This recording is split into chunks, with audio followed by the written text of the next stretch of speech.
حضرت موسی علیه السلام یو ځل ورته الله وی موسی دا خپله کونټۍ د دې کاڼي له راوبروه.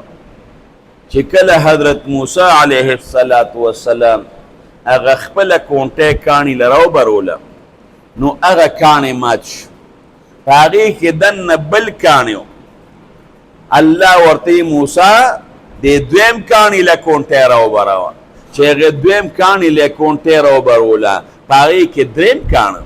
موسی علیه السلام حیران شو چې په دوو کاڼو کې دریم کاڼی دننه.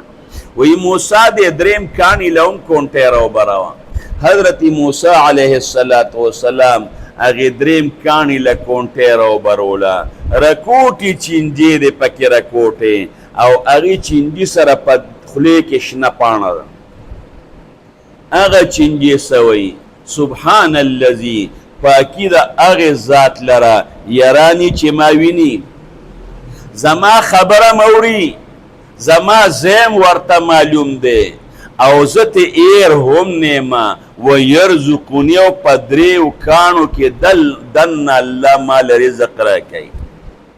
رب العالمین موسی علیه السلام ته وښوله چې په دریو کاڼو کې دننه دغې چینجي له شنه پاڼه رسولی شم تالی د ځمکې د سر د پاسه نشم درکولی. دې بن اسرائیلو لی د ځمکې د سر د پاسه نشم ورکولی. دې نور مخلوق لی د ځمکې د سر د پاسه نشم ورکولی.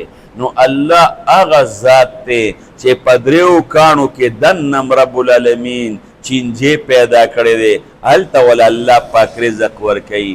نو ما و تعالی رزق څوک راکوي جواب راله راکه الله. روزي رسان زمونږ پښتانه وي الله دی بل څوک روزي رسان نه دی.